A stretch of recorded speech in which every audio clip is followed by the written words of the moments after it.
My name's Clay with YouTube The Clay Way here in Grand Rapids, Muskegon, Western Michigan, and we're going to change a fuse box today. Otherwise referred to as the SAM module, Signal Acquisition Module, K9-40, how it's represented in the scanner ECM pathways that you'll pull up codes for on an NCV3 3.0 Mercedes Sprinter. And yes, it's the same from 2007 to 2021 or 22. Removing this fuse box only takes about 5 minutes, maybe 10 minutes. This video is about 15 minutes long, but that's because I explain every step to you and make sure that you understand things that you probably already know because you're smarter than everybody else. But for the people who don't know, I show you not only how to do this, but I explain to you why you're doing it in the first place. And if you're going to ship these out to me, my name's Clay with YouTube The Clay Way here in Grand Rapids, Muskegon, Michigan. I'm happy to take them. I think the number one thing that we should probably do first is disconnect the 10 millimeter negative and positive battery cable. Okay. Disconnect the ground first to avoid the burst. Oh, that's positive. All right, so we're going to remove the fuse box body control module, SAM, signal acquisition module. God, I had to think about that for a minute. That's pretty simple to do. We're going to have to remove this cover right here, remove this one. If we take out this Torx bit, which I believe is a T15 or T20, if I remember correctly, this is a T20. We're going to remove this screw.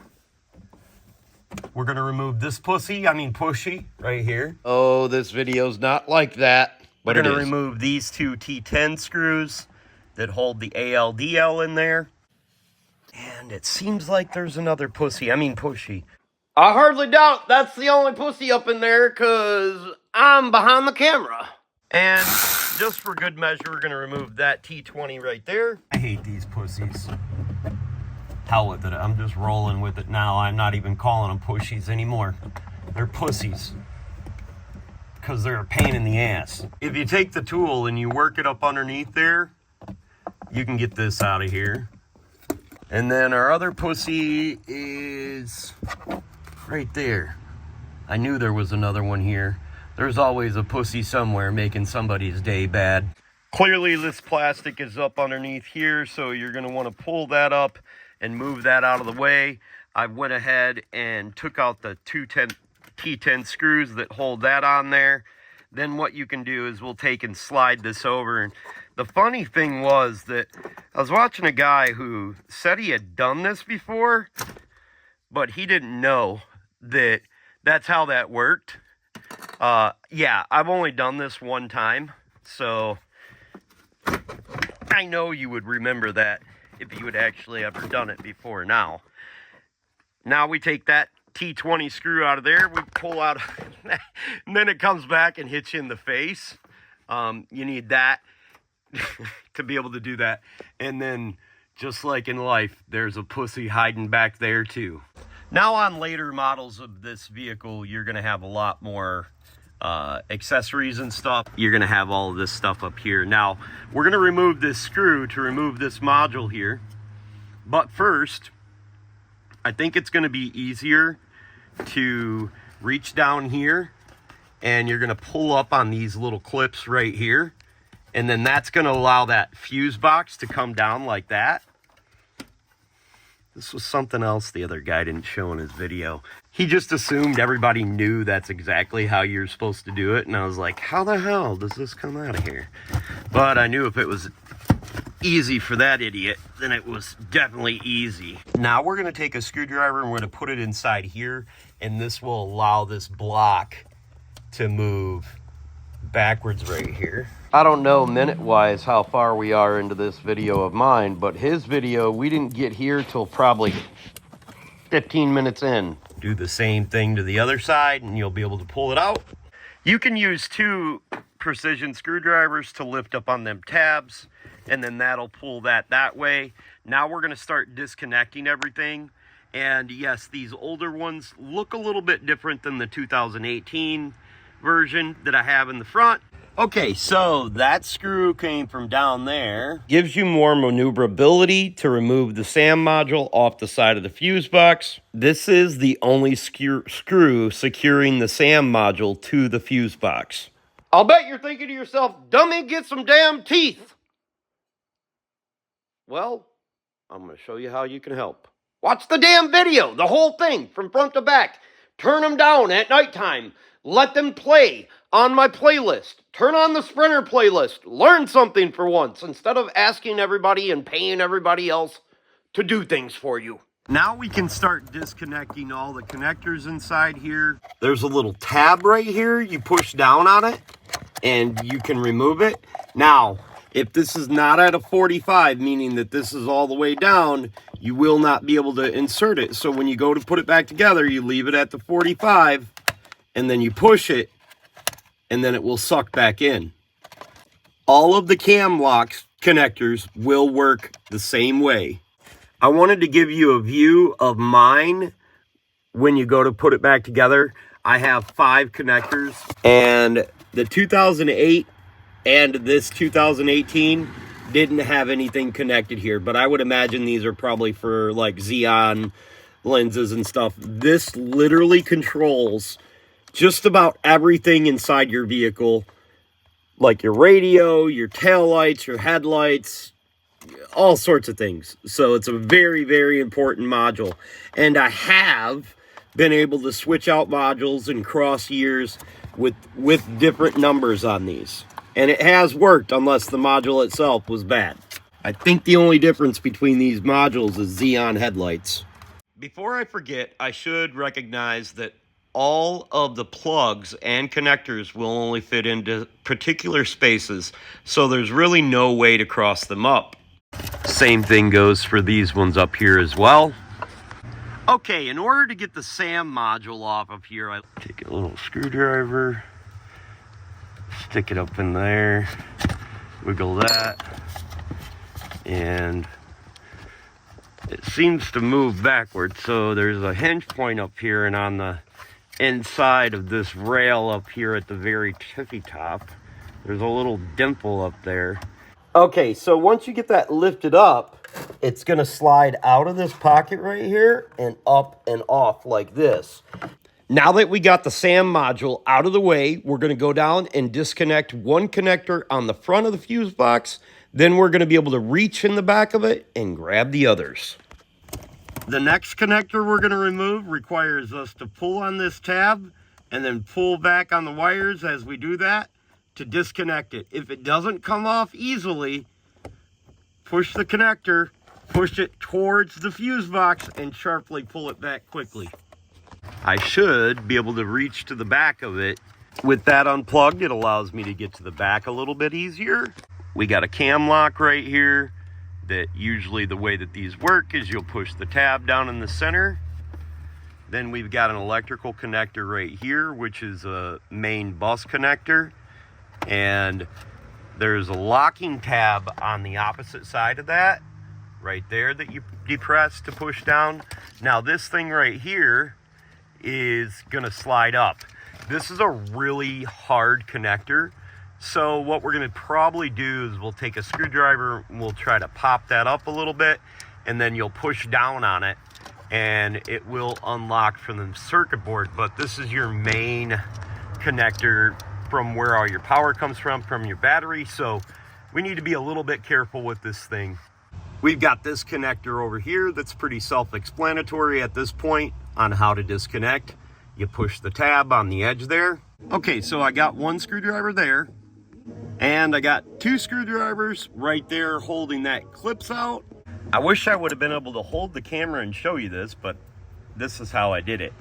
I took a pair of pliers, and as I had these clips pulled out down here, I was able to just pull up on that just like that, and snap, it came up. So now I think there's another step to this. It appears that we need to push down on these right here.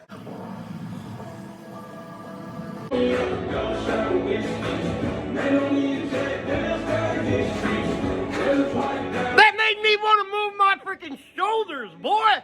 I finally got that sucker out. Man, it was cooler than a pubic hair in your pancakes. It pulled right out of there after that. Seriously, though, man, it was a pain in the butt to get that connector out of there without damaging it so I could reconnect it later. That's the way I did it. There was a lot of stuff I cut out of that video getting that connector off. When I repaired this, I took this all apart and I repaired it.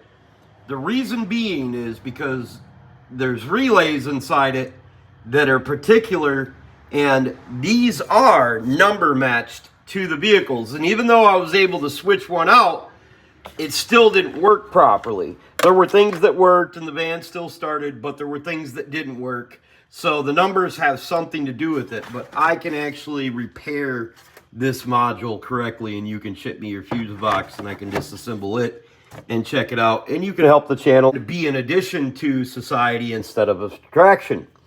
We both get a little something out of it. Yes, I'm a little bit pricey, but I do things correctly. And you're not only paying for my mechanical ability, you're paying for my experience with this stuff. And I'm very experienced with sprinters. There's no doubt about it. Check out my sprinter playlist. It'll be some of the best stuff you ever seen in your life. I show you how to do all sorts of things, even deleting. So, if you want to send yours to me and have me redo it without needing programming, I can repair these and send them back to you with a 2 to 3 day turnaround. You can look down on the description on how to get a hold of me, or you can look me up on Facebook Messenger under Clay's AC and Auto Repair and send me a DM. You can even send me a message. You know, if you've got a question about your Sprinter, I try to help people out. I don't expect compensation, but it's much appreciated. Hey, if you're unfortunate like me, I'm happy to help you as well. But if you have the ability to compensate somebody, please make it me. Remove all the fuses.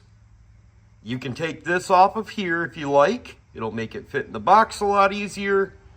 Take a picture of the fuses and where they lay out at, and I will rebuild them for you.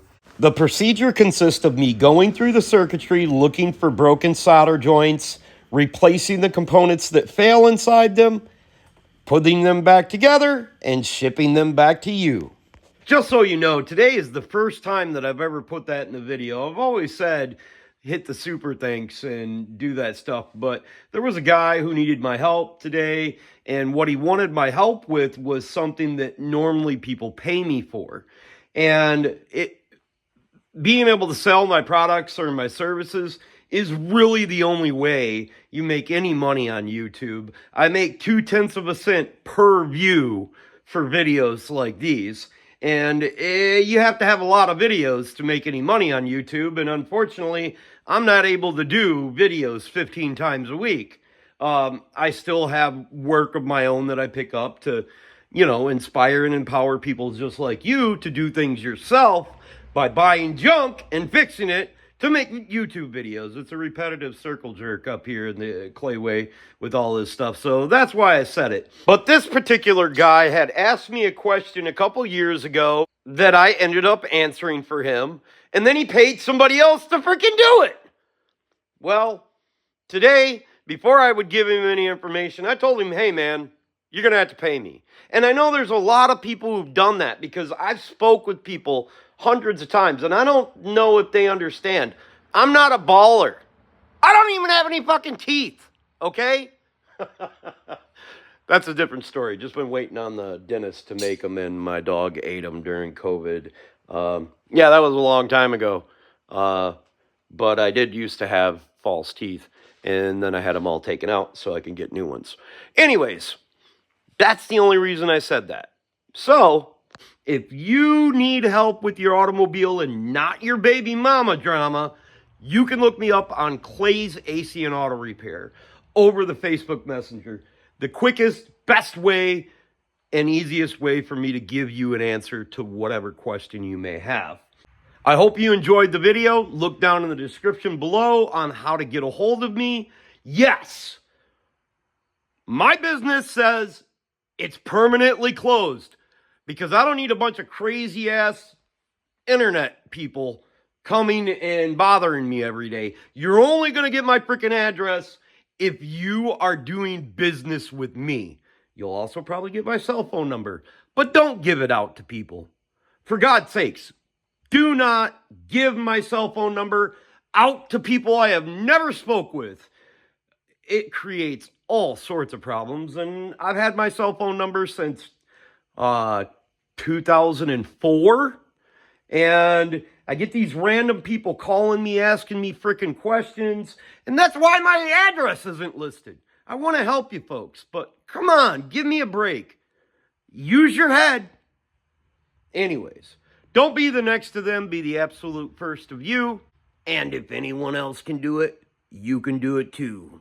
Consider subscribing, clicking the thumbs up, and send me make a bullshit comment down in the comment place area where you say nasty stuff to me all the time. Or give me a nice one. Or just put a little period down there. I don't care. It helps the algorithm. God bless, folks. Have the best of days.